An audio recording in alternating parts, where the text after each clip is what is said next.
Please. Raj Tarun కోసమే నేను ఇప్పుడు ఇదంతా ఫైట్ చేస్తున్నాను, అది నిజం. 1.5 year నుంచి వాళ్ళిద్దరికి ఫిజికల్ గా ఏం సుఖం దొరుకుతుందో నాకు తెలియదు, కానీ మాకు మెంటల్ టార్చర్ దీని అంతటికి ఇదైతే జరిగింది. మరి నా 10 ఏళ్ల జీవితానికి ఒక ఉమెన్ వచ్చి ఇది చేస్తే ఆవిడకి ఖచ్చితంగా శిక్ష పడాలి కదా.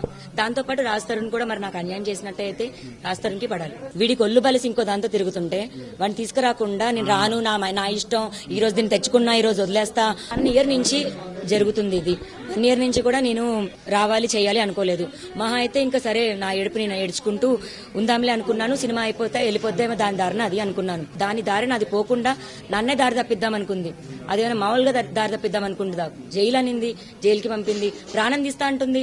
ఎందుకు ఊరుకోవాలి? నన్ను కనిందా, అది పెంచిందా?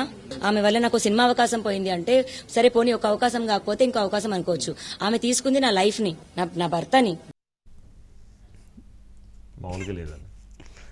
ఏం మధు, ఏంటి ఫైనల్గా నీకేమనిపించింది? ఏంటి ఈ పంచాయతీ అసలు ఎక్కడి నుంచి ఎక్కడ దాకపోయింది? చివరికి రాజ్ తరుణ్ అయితే కేసులో బుక్ చేశారు. సరే మొత్తానికి అంతవరకు అయితే అయింది. ఏంటి లావణ్యకి ఇప్పుడు ఒక సమాధానం కావాలి సార్. ఏం సమాధానం? ఆ సమాధానం ఏంటి అన్నది ఆమె చాలా క్లియర్గా కూడా మనతో మాట్లాడినప్పుడు చెప్పేసింది. తనని 10 సంవత్సరాల పాటు తన వైఫ్ అనేటటువంటి ఒక పేరు, అంటే తాళి కట్టాడు, వైఫ్గా ఇంట్లోనే ఉన్నాను అని చేశాడు. ఇప్పుడు ఎందుకని మాట మార్చాడు అనే దానికి సమాధానంతో పాటు ఇక పైన తనతోనే ఉంటాడా ఉండడా, ఒకవేళ ఉండకపోతే అదే మాట తన ముందుకు వచ్చి నేను తప్పు చేశాను అని చెబితే నేను క్షమిస్తాను అనేటటువంటి మాట ఆమె చెప్పింది. అంటే ఇప్పుడు కేసు పెట్టారు కదా, ఎఫ్ఐఆర్ అయ్యింది, ఇక 4 సంవత్సరాలు 5 సంవత్సరాలు పట్టచ్చు టోటల్ సొల్యూషన్ రావడానికంటే వెయిట్ చేస్తాను అని చెప్తున్నప్పటికీ లావణ్య మనసులో ఒకటి ఉంది సార్. అది ఏంటి అనేది బయటికి రానప్పటికీ ఇన్సైడ్ లావణ్య పైకి అలా కనబడుతున్నప్పటికీ ఇన్సైడ్ లావణ్య మనసులో ఏదో ఒక కోరిక, లోపల రాజ్ తరుణ్ మీద ఇంకా ప్రేమ ఉందంటావా? ఇప్పుడు రాజ్ తరుణ్ వచ్చి ఇంకా ఆమె సంగతి వదిలేద్దాంలే, మన ఇద్దరం కలిసి ఉందామంటే వీళ్ళిద్దరు కలిసి ఉంటారా? అది జరగని పని సార్. ఇంక ఇప్పుడు జరగదా? ఎందుకు? డెఫినెట్గా సార్. ఎందుకు అంటే ఎఫ్ఐఆర్ వరకు వ్యవహారం వెళ్ళింది అంటే, ఇంత దూరం వచ్చింది అంటేనే ఖచ్చితంగా అప్పటికే వాళ్ళిద్దరి మధ్య కలిసి ఉన్నాము అనేటటువంటి చర్చలు జరుగుతాయి, జరిగాయి కూడా. జరిగినప్పుడే రాజ్ తరుణ్ చాలా స్పష్టంగా కూడా చెప్పేశాడు. ఇప్పుడైతే డ్రగ్స్ కేసుకు సంబంధించి అరెస్ట్ అయిన తర్వాత వీళ్ళిద్దరి మధ్య గ్యాప్ అయితే వచ్చేసింది. సో ఇదంతా గ్యాప్ వచ్చింది తర్వాత సంగతి. కానీ ఏదో ఉంది సార్ ఈ వీళ్ళిద్దరికి సంబంధించి, వీళ్ళిద్దరి మధ్య కూడా ఇంత వ్యవహారం నడుస్తున్నా కానీ రోజుకొక లీక్ అయితే బయటకు వస్తుంది. నిన్న చూసుకుంటే లావణ్యకు సంబంధించినటువంటి ఆడియో కాల్, చాలా బూతులు, అందులో ఆడియో కాల్ మొత్తం చూసుకుంటే బూతులు ఉన్నాయి. ఈ రోజు చూసుకుంటే ఆమెకు సంబంధించిన ఆమె వెళ్ళి రాజ్ తరుణ్ మీద ఎఫ్ఐఆర్ వరకు వెళ్ళింది. 170 ఫోటోలని పోలీసులకు ఇచ్చింది.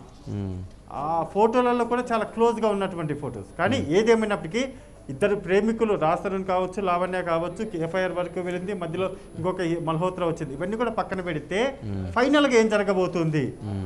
ఆమె ఒక పెద్ద మనుషుల కోసం అయితే ఎదురు చూస్తుంది సార్. అంటే ఏ విధమైనటువంటి పెద్ద మనుషులు అంటే, తనకు న్యాయం చేయడానికి, తనకు కావాల్సినటువంటి న్యాయం, ఆమె మనసులో ఉన్నటువంటి న్యాయం, ఆ న్యాయం ఏంటి అన్నది ఆమె ఏమంటుందంటే, నాకు న్యాయం జరగాలి, ఒక సొల్యూషన్ కావాలి, కాబట్టి ఆ సొల్యూషన్ చేసేటటువంటి పెద్ద మనుషులు నాకు కళ్ళ ముందు కనిపించడం లేదు. ఆ పెద్ద మనుషులైనా కనిపిస్తే ఖచ్చితంగా న్యాయం చేస్తారేమో అని నేను ఎదురు చూస్తున్నాను అనేది ఆమె మాటల్లో స్పష్టంగా అర్థమైంది సార్.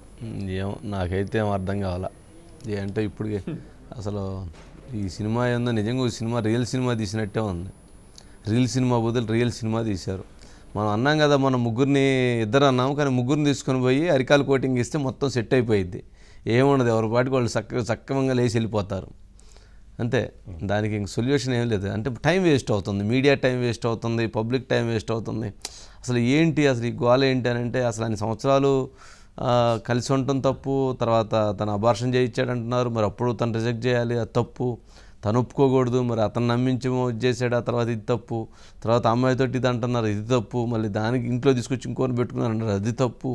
ఇదేంటో అసలు ఇదంతా చూస్తే కొంచెం ఎక్కడైతే ఇంకా ఇండస్ట్రీ మీద కొంచెం గౌరవం, కొంచెం మర్యాద, కొంచెం విలువలు ఉన్నాయి అనుకుంటున్నామో, ఇలాంటివన్నీ ఎండిన తర్వాత, ఇలాంటివన్నీ చూసిన తర్వాత ఆ గౌరవం తగ్గుతుంది. ఇండస్ట్రీకి ఉన్నటువంటి పరువు రోజు రోడ్డు మీద పడిపోతున్నటువంటి పరిస్థితి ఉంది. మరి ఆ విధంగా జరుగుతున్నటువంటి పరిస్థితి, బంధాలు అనుబంధాల మధ్య ఇంకా ఈ రకమైనటువంటి పరిస్థితులు మంచిది కాదు, సమాజానికి మంచిది కాదు, వాళ్ళకి మంచిది కాదు. ఏంటి ఇంక అంత జీవితం అంత రోడ్డు మీదకి వచ్చేసిన తర్వాత ఇంకేముంటుంది ఎవరికైనా కానీ.